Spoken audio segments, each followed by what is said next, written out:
Et psst, abonne-toi.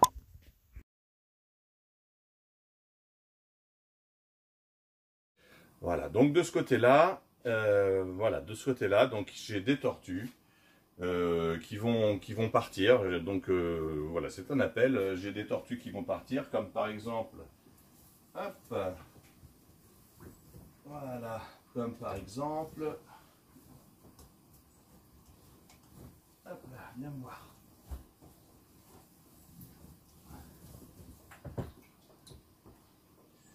Comme par exemple mes Rhinoclémis pulcherrima incisa.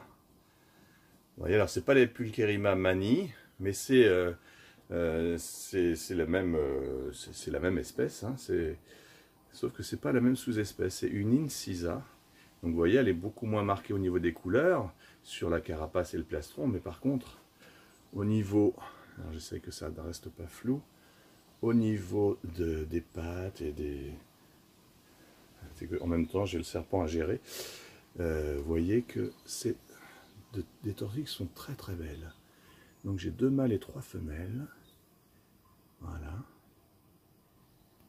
Qui vont bientôt partir. Et je vous en reparlerai en fin de vidéo si vous êtes intéressés.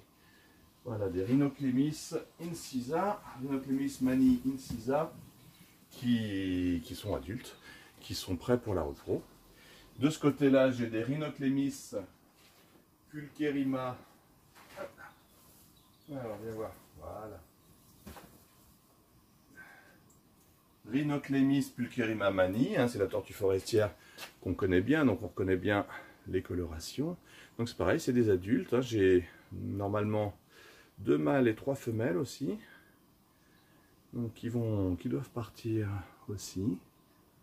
Voilà, parce que comme je vous le disais sur une vidéo, on a tendance à prendre beaucoup d'animaux au départ, comme j'ai fait moi quand j'avais mes perroquets. Et après, voilà, on se rend compte qu'il faut se reconcentrer sur un petit groupe d'espèces, voilà, pour se spécialiser. Voilà, donc ici, j'ai mes Pulcherrima incisa. Et puis, alors attendez, je vais poser. Hop. Voilà.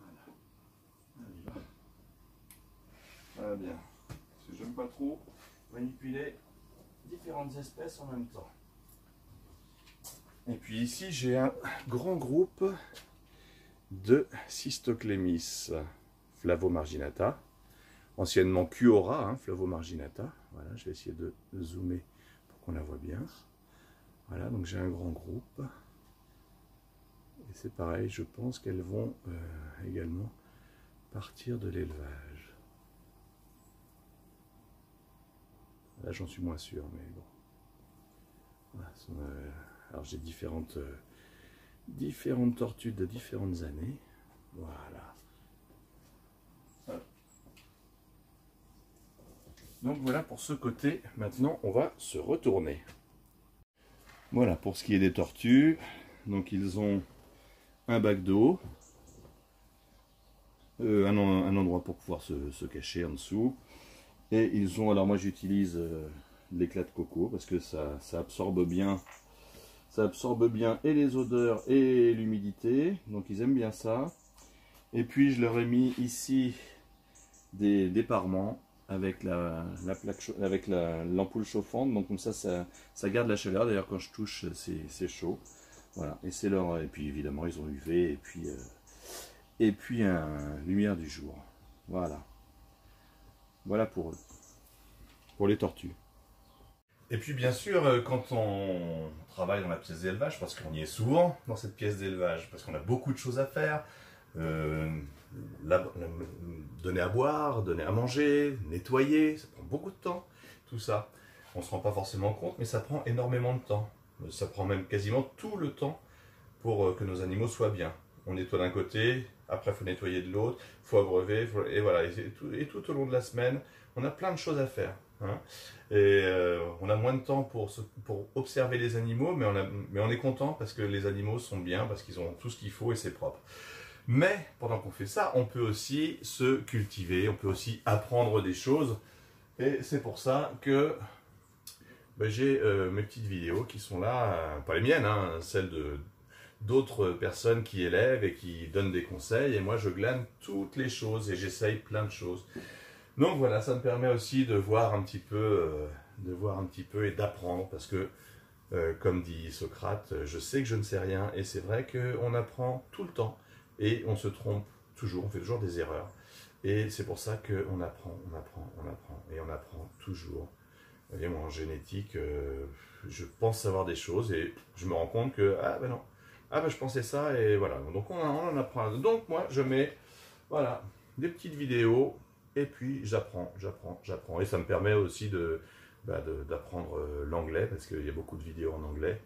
Donc ça me permet de me perfectionner en anglais. Même si je ne comprends pas tout le temps, mais voilà, ça devient de plus en plus facile. Voilà, et puis vous voyez ici par exemple, c'est le marquage de mes geckos léopards. J'ai des petites choses ici pour savoir où ils en sont, les pontes, etc. Tout est noté.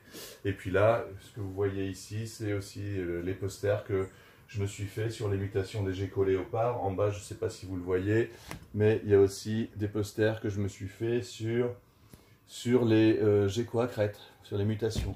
Voilà. Donc voilà mes 2 pièces. Voilà. Voilà mes 2 pièces et voilà mes animaux. Maintenant, je vais vous présenter mon incubateur. L'incubateur. Voilà, donc je vous présente mon incubateur, mais avant, je me rends compte que j'ai oublié de vous présenter aussi, voilà, toutes mes petites boîtes pour les geckos. Voilà. Alors là, c'est pareil, vous avez aussi une vidéo, je vous mets le lien ici, hein. Et donc vous pouvez aller consulter comment j'ai fait ces boîtes, voilà, comment je les ai montées. Donc j'ai toute une série de petites boîtes, alors pour l'instant, c'est vide, mais j'espère que ça va se remplir tranquillement. Il faut être patient. Donc mon incubateur, c'est moi qui l'ai fait. Voilà, je l'ai fait avec une cave à vin. Et dedans, ben, vous voyez, oh là là, je ne sais pas si vous voyez, mais il y a des petites surprises. Hop, par exemple ici. Ah, qu'est-ce qu'on a de beau ici là? Ah, ben des pompes de chawa. Alors là, c'est pareil. Vous voyez, j'ai noté les chawas. Là, par exemple, c'est Chachou avec Doudou qu'on fait le 20, 10, 21. Donc comme ça, je sais quand est-ce que j'aurai mes pontes. Là, c'est des geckos léopards. Là aussi. Et là aussi, des chawas. Donc je note tout pour être sûr de savoir ce que c'est. Regardez. Vous avez vu, c'est pas joli tout ça. Alors là, oui, je me rends compte que j'ai un œuf qui est un petit peu... Il faudra que je le surveille parce qu'il est un petit peu mou. Je suis pas sûr qu'il donne quelque chose. Voilà. Donc ça, c'est ce que j'ai dans mon incubateur. Alors là, cette année, j'ai testé plein de substrats d'incubation. Et j'ai voulu faire un petit peu des choses que j'avais vues. Alors des fois, ça marche. Puis des fois, ça marche pas. Et oui, par exemple, quand j'ai voulu faire des incubations avec des petits trous. D'habitude, je fais des incubations hermétiques que j'ouvre à certains moments. Et là, j'ai vu des professionnels qui disaient qu'il fallait mettre un petit filet d'air, tout ça, comme ça, il n'y avait pas besoin d'ouvrir. Oui, ben ouais, mais... Alors moi, j'ai voulu faire pareil, j'ai voulu essayer. Donc, j'ai eu mon substrat qui s'est très vite desséché. Pourtant, j'ai fait des petits trous. Mais surtout, j'ai eu des drosophiles qui sont venus pondre dans mes boîtes d'incubation et qui m'ont détruit des pontes entières de Pantherophis, notamment des Scaleless, et puis qui m'ont détruit aussi des pontes de gecko léopard. Donc je reviendrai à des choses qui marchent chez moi, mais j'ai essayé, j'ai vu que ça ne marchait pas pour moi, donc j'ai essayé, je referai des boîtes hermétiques, sans qu'il y ait la possibilité pour les drosophiles de rentrer à l'intérieur pour pondre. Voilà, mais j'apprends, voilà, j'ai appris des nouvelles choses, et notamment au niveau des substrats, que quel que soit le substrat, ça fonctionne très bien chez moi. Ça peut être de la fibre de coco, ça peut être du hatch de chez Repashy, du hatch Repashy, ça peut être comment ça s'appelle, de la perlite, etc. Ça fonctionne, ça fonctionne. Mais c'est juste, voilà, cette histoire-là, donc je le referai plus. Voilà, donc voilà mon incubateur. Et ce qui est bien, c'est que c'est vitré, donc comme ça, j'ai pas besoin d'ouvrir à chaque fois, je peux voir de l'extérieur. J'ai même mis des lumières, je l'ai pas allumé là, mais j'ai mis des lumières qui me permettent de voir à l'intérieur.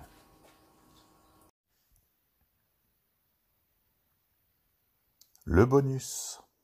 Donc je vous ai parlé de ma pièce d'élevage, je vous ai parlé de mes serpents, de mes tortues, de mes lézards, et je vous ai parlé de mon incubateur. Et je vous avais dit qu'il y avait un petit bonus, quelque chose dont je vous parlerai à la fin de la vidéo. Nous y voilà. Donc bientôt nous allons faire avec le club auquel je suis adhérent, nous allons faire la bourse terrariophile de Fondette. Je vous mets ici, je vous mets l'affiche. Donc nous allons faire cette bourse le 7 novembre, je crois, 2021.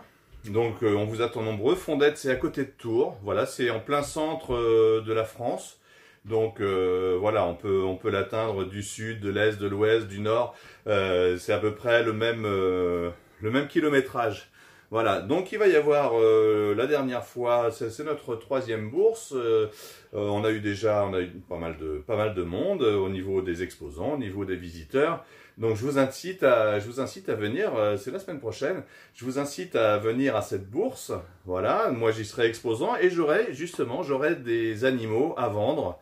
Notamment, j'aurai des serpents des blés en juvénile.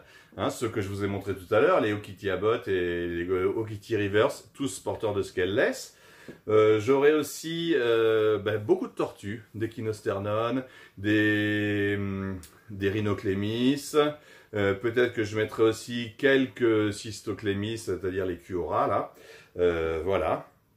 Et j'aurai également, sûrement, des Goniosoma à mettre en vente. Mais attention, c'est des captives raids, hein, des nés en captivité. Donc évidemment, c'est pas le même prix. Hein. Donc si vous venez pour acheter un Goniosoma à 190 ou 200 euros, non, vous ne le trouverez pas à ce prix-là. Vous le trouverez plus cher. Ce qui est normal pour moi. C'est des beaux animaux que j'ai élevés depuis qu'ils sont tout petits. Donc évidemment, je ne les cède pas à des petits prix. Voilà, donc c'était cette petite surprise de fin de vidéo. J'espère que vous avez aimé tout ce que vous avez vu. J'espère que vous aimez aussi les petites animations que j'ai mis en plus. N'hésitez pas à cliquer sur les liens que je vous mets, sur les liens qui vont s'afficher en fin de vidéo. Et surtout, n'oubliez pas de vous abonner, de cliquer sur la cloche pour avoir les notifications et de mettre des pouces bleus. C'est très très important pour moi pour avoir de la visibilité sur YouTube. Voilà, donc n'hésitez pas et surtout mettez des commentaires. Si vous regardez un petit peu, vous voyez que j'y réponds toujours. Je remercie toujours tous les abonnés, tous les gens qui regardent mes vidéos. J'espère que ça leur plaît. J'ai pas de pouce à l'envers, j'en ai pas trop. Donc très bien. Si vous voulez mettre un pouce à l'envers à ce moment-là, changez de vidéo, allez voir quelqu'un d'autre, mais ne mettez pas de pouce à l'envers parce que moi je trouve que ça sert à rien. Si vous aimez, par contre, mettez bien un pouce bleu, c'est important et moi ça me fait super plaisir. Et laissez surtout des commentaires, j'y répondrai. Je prends toujours le temps de répondre à chacun, même si c'est par un petit mot. Moi ça me fait toujours plaisir de voir quelqu'un qui a apprécié mes vidéos. Et j'espère qu'on va monter dans la chaîne, avoir beaucoup plus d'abonnés, beaucoup plus de vues. Voilà, et puis que je puisse dépasser un petit peu, là, ça végète, ça bouge pas beaucoup. Mais bon, je serai toujours là pour faire les vidéos. Mais surtout, n'oubliez pas, contre vents et marées, et surtout contre les cons, croyez en vos rêves. Et c'est important, croyez bien en vos rêves, même s'il y a des gens autour de vous qui sont négatifs, qui trouvent ça nul, qui voient pas à quoi ça sert. Croyez en vos rêves, que ce soit pour les reptiles ou pour autre chose, croyez en vous, c'est important. Dans la vie, il faut croire en soi et surtout, ne pas écouter les gens qui trouvent ça nul et qui font rien. Voilà. Allez, je vous souhaite bonne continuation. Amusez-vous avec vos reptiles si vous en avez. Si vous n'en avez pas, réfléchissez bien avant d'acheter un reptile parce que ça vit très longtemps et qu'il a besoin de beaucoup de choses. Donc il faut lui fournir le meilleur environnement possible. C'est très important. Voilà. Ciao, à la prochaine.